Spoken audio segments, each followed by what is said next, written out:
This is our 36-foot floating home, Sunshine. Join us as we go sailing.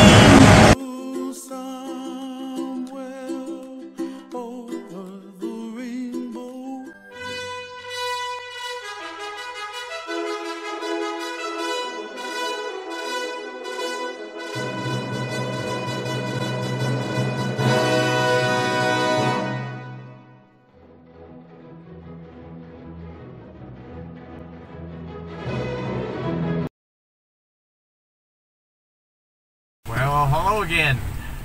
This is a continuation of the previous video.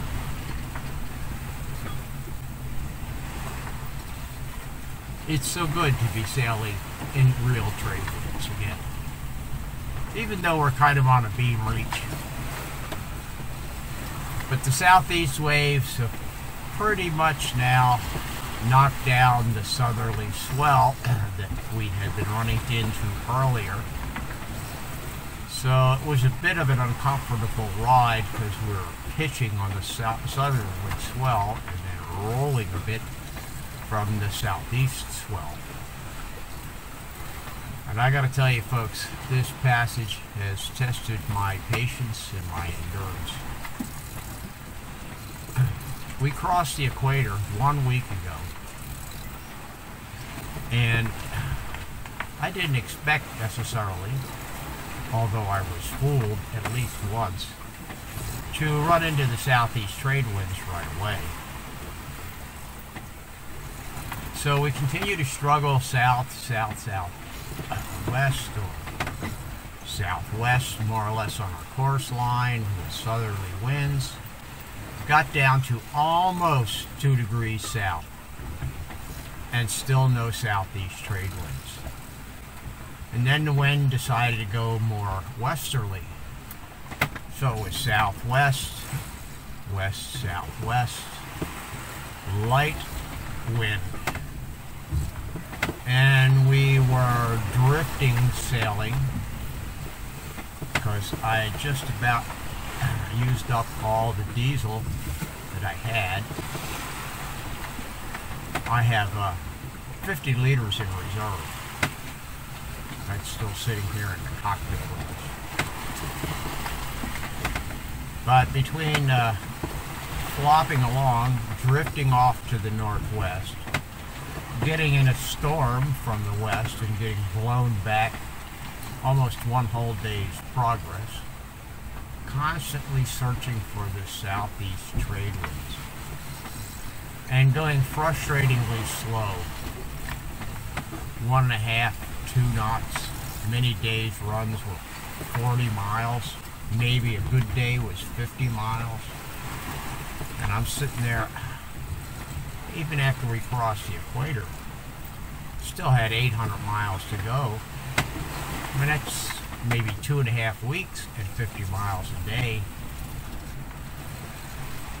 And then, of course, we started running out of things, or getting very low on things. Fortunately, we got enough water to survive. I'm a Coca-holic, so I made sure I got a bunch of Coke. That's Coca-Cola, for people who don't know. And even that supply is diminishing. Of course, Edie likes to have one once in a while as well. She drinks coffee and or tea, which I do not. Anyway, that's my morning coffee, is to have a nice cold Coke out of the fridge. I know, very weird, but that's me. Anyway, we're sailing along, and you know, before I left the Philippines, because all the cruising sites are warning that, oh, we gotta have AIS, you know, to go anywhere anymore in Southeast Asia. So I bit the bullet and spent a bunch of money and bought a unit from Digital Yacht. Well, actually, the unit I bought, you can buy directly from the Chinese for about 1/3 the price. And Digital Yacht, being an American company, they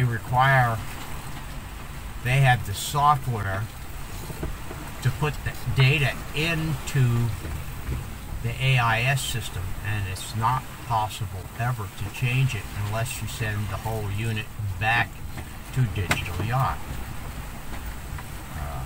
Some kind of control mechanism to make sure people aren't flouncing around with phony AISs, of which we've seen many, many, many of them here through the Indian Ocean. Unknown fishing boats, unknown cargo boats, fishing nets, mysterious ships whose MMSI number starts with 9. Most of the more recent MMSI numbers start with 3 or 4. They were all up north of Chagos. Diego Garcia, also known as the British Indian Ocean Territory. They just sit there and kind of hover around. I don't know if they were screening for submarines or looking for spy vessels or what the heck they were all about. But they always seem to congregate like the fishing boats with their nets around our position. We'll had to put up with that for days as we were cruising along trying to get southwest. Then this the guy, the salesman, tech rep, whatever, from Digital Yacht insisted. I said, well, your advertising is kind of misleading because you say the unit comes with a USB cable so you can connect it to a laptop. But in a big box on the front page of the instruction manual says the USB cable that's installed on the AIS unit is not for normal use. It's only to program the information data that the AIS transponder sets out. You can't use it because you can't run enough power to run the transponder or the unit except to check it.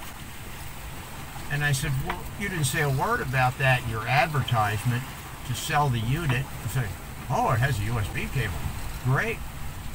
So I thought, I ordered the unit. And I contacted him and said, well, what's this with the instructions? Says I gotta have this separate cable. This separate super secret, super special USB interface cable to interface the AIS with the laptop. Only $75 US plus shipping. They said, what? And you gotta have it because it's got a special dongle on the end, a USB dongle on the end that helps protect the AIS system from voltage spikes and voltage reversals and all kinds of other shit like that. So I bit the bullet on that, and I'm sitting here waiting because I want to get out of the Philippines. So I gotta wait for that to get shipped in. Finally get all the parts, put it all together, turn it on. Bingo bango, this system works. Great. Now I have an AIS. And it has an override function where I can turn off the transponder if I don't want to broadcast my location. So depending on where I am, I may or may not wish to broadcast my location. So off we set on our journey. So the whole thing worked pretty well. Get down here south of the equator, and the Jeep, I don't know what it was exactly. I thought at first it was the GPS antenna, which they supply. It's an exterior mount made to screw on the top of a 1-inch pipe. And they recommend you mount it out where it has a clear line of sight to the sky. And I said, well, okay, let's check it. Anyway, I put it inside, and it seemed to receive a signal just fine, and I tucked it away up in the overhead of the boat.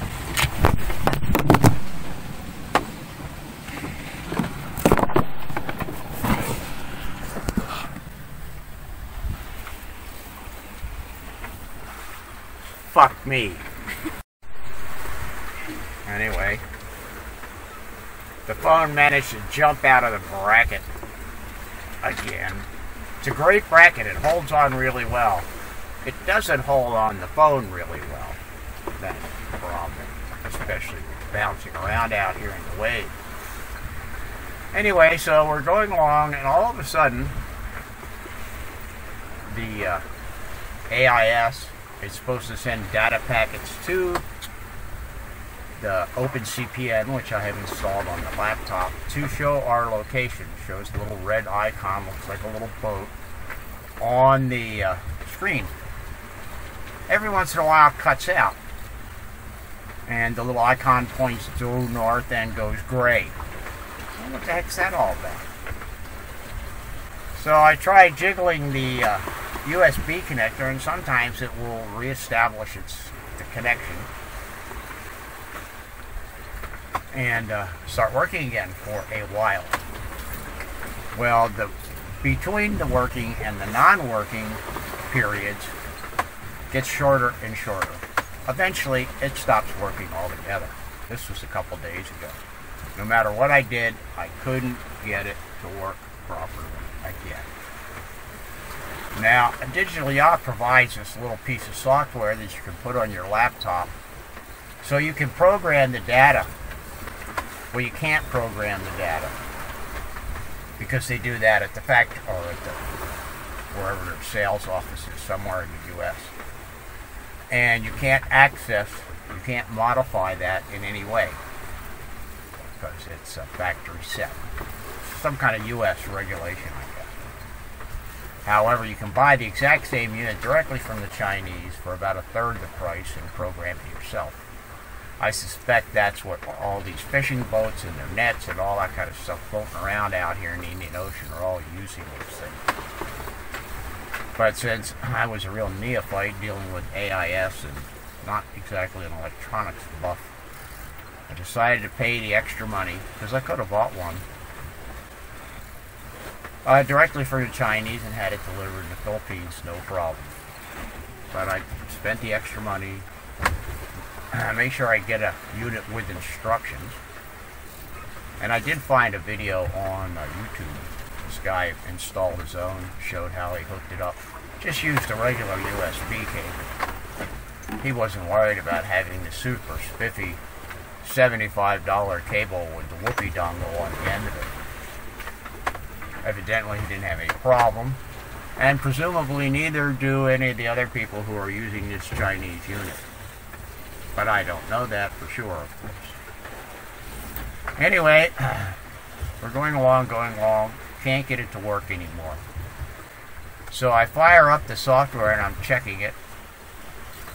And sure enough, the GPS antenna is sending out a good signal, and the AIS unit is picking the signal up. There's a tab in the software, in the diagnostic software, that allows you to check and see how many different satellites you're receiving data from. And often it's up around 12, 8 of which may be actually providing usable data.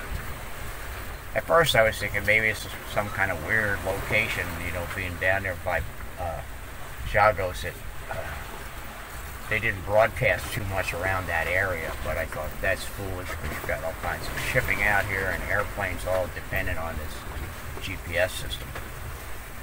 Anyway, so the GPS antenna is working fine, to the best of my knowledge, based on the software provided by Digital Yacht. However, their super spiffy, super expensive USB cable with the fancy-dancy dongle on the end has ceased to function. So I can no longer use the system, the AIS system, because while it has to have that connection between the AIS unit and the laptop in order even to show chips, whether I use the transponder or not. So I can't use the transponder because the cable doesn't work. So now, of course, we're going to the Seychelles, some little island country in the middle of the southwest Indian Ocean. What the hell am I supposed to do now? Are they going to do a warranty replacement? Because the unit's less than a year old for that cable. I don't know. And if they do, are they going to be able to get it shipped to me in a reasonable period of time? so I can install it? I don't know. I guess we'll find out. Is it worth bypassing that? I've got some old USB cables laying around here. And just cutting the one end off the USB cable and then splicing it into the wires on the AIS unit without and just using his standard USB connection. I suppose I could do that, but not real keen on the idea, because if the super special Whoopie Wowie dongle is offering protection to both the laptop and the AIS unit, I suppose it's worth it.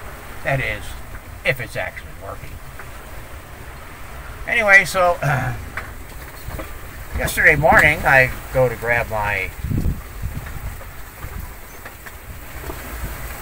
cold beverage for the morning,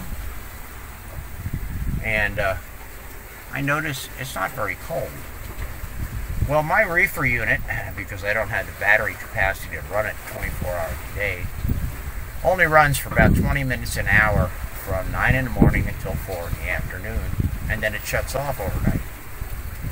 And of course we're putting these little half-liter bottles of water in the fridge also to cool them down.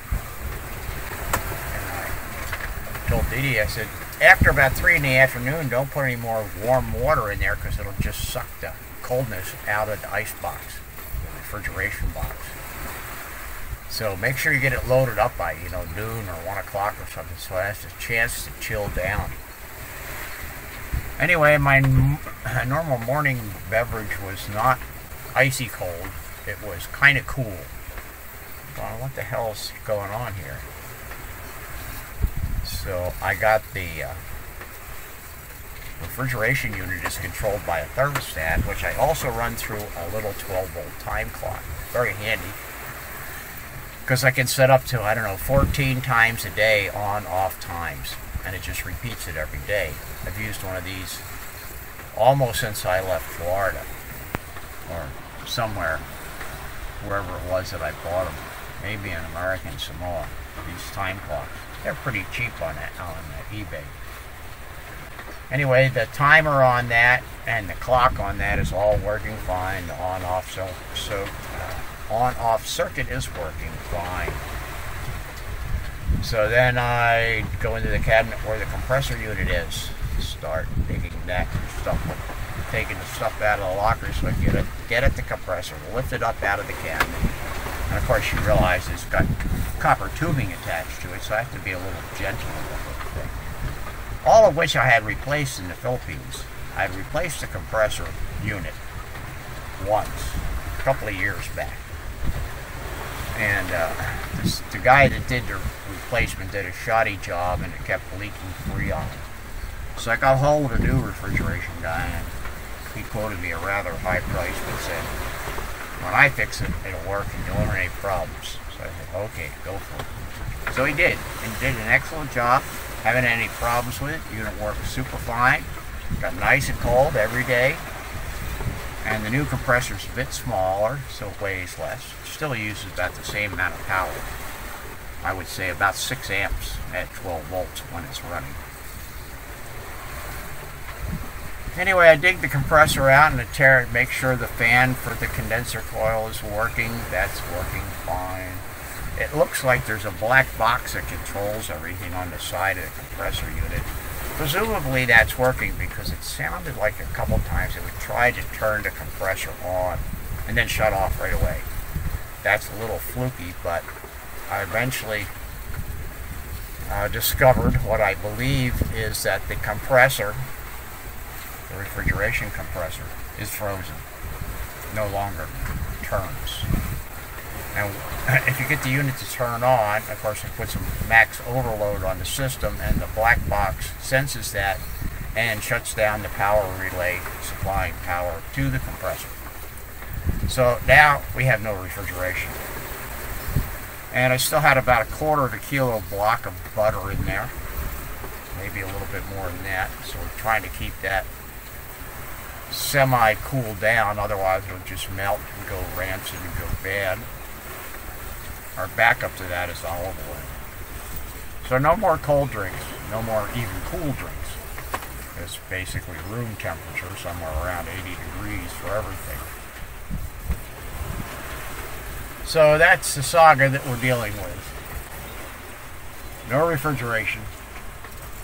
AIS cable is gone south. Doesn't work anymore. Coupled with the fact that the Indians completely ignored the reasons that I went to Cochin in the first place. And everybody and their brother came through there and said, well, you know what? How much fuel do you got? How much water do you carry? Do you have any problems? And I listed them all out.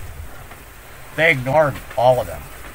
At the last minute, they finally got an agent who rushed around and brought us a bunch of water and some food and some diesel fuel.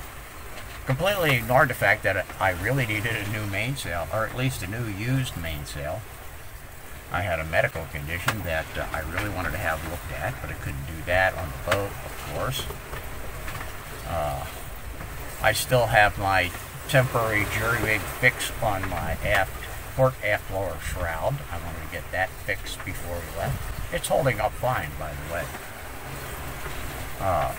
The new cover for the raw water pump. They seem to have forgotten all about all these other things other than get the hell out of India. Leave us. Go away. So that's what we did. We got the hell out of India. Even though I wasn't happy about it, and even though we didn't have the things that we really should have had, especially a new mainsail, or at least, because the old one was beyond repair, the fabric just toast. Anyway, the weather's beautiful today, and we're sailing along at a good clip. I'm finally a happy camper to be in the trade winds again, and so is Miss Dee Dee over there. Say hi! Say hi! Hello!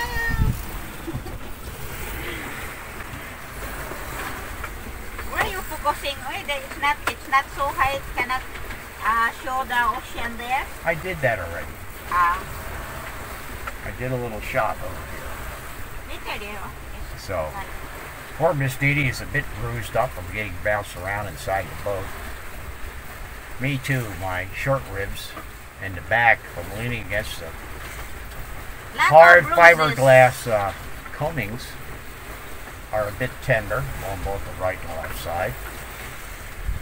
Since we left Thailand, due to the stress, worry, maybe even in Pangkor, I've been losing weight.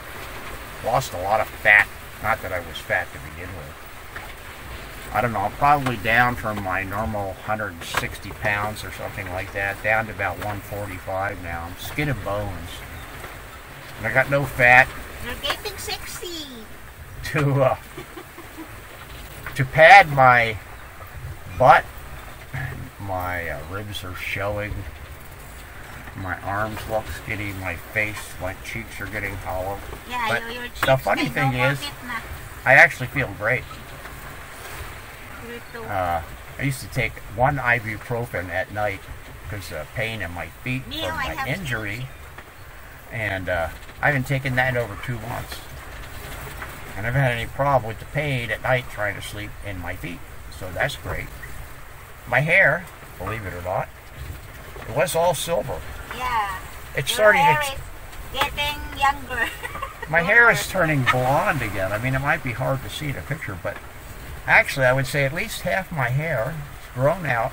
It's blonde, which of course I'm naturally a blonde. You know, blue-eyed blonde, right? Except my eyes are more hazel, green blue, not blue blue. So, I don't know, maybe toxic stuff from bad diet flushed out of my system, because what have we been eating? Noodles and oatmeal. Because almost everything else is gone or very much depleted in our supplies. So, I'm gonna... energy! We need good foods. We need bacon, egg, and toast bread, and plus etc., etc. The good one, vegetables, the fish. Ah, no meat, no meat. I did not miss the meat. Except for fish, which is meat. Fish, meat? Of course it's meat. You're not eating anything out of their garden. Anyway, Dee Dee longs for some fish and some fresh fruit and fresh veggies. Oy, Fredolin, you're fine here, no? Kay no more chicks na. What? You haven't chicks because your jaws is so... I haven't got any cheeks. I'm turning in. I'm turning into Skeletor, in other words. The strong mama. Yeah. She's doing. I am the soldier, as what he said. Because. Yeah, she's a trooper. Yeah. She's tough. The tough one. Of course, she's crawling the walls with no social media for 5 weeks I now. always walk there on the deck, hoisting, keeping the sails up. Oh yeah, I make her go up there and do it whether it's necessary or not, just for the exercise, you know. He doesn't want himself to fall over. He wants me to fall overboard. Well, you know, the sharks like the women too, you know, they're not sexy. Yeah, that's why I am the tough one, because I don't care how strong the wind was. Keep their hoisting, like going like this. Okay! Train! Sooner or later I'll become a marine. Yeah. Or a navy. Yeah, right, okay. Anyway, that's all of which may become necessary here, because as we bear off the wind more, I'm almost certainly going to have to drop the staysail as a mainsail because it generates too much weather help. That's coming up perhaps sometime. I was thinking this afternoon, but maybe I'll just keep going like I'm going. Keep pushing south. Maybe tomorrow we'll do that. So that's it for now. Say goodbye, honey. Bye-bye. You're supposed to say goodbye, honey. Goodbye, honey. No honey, no money. That's the whole no money, no honey. Old George Burns and Gracie Allen. Say goodnight, Gracie. We're leaning here. That's why I'm holding like this.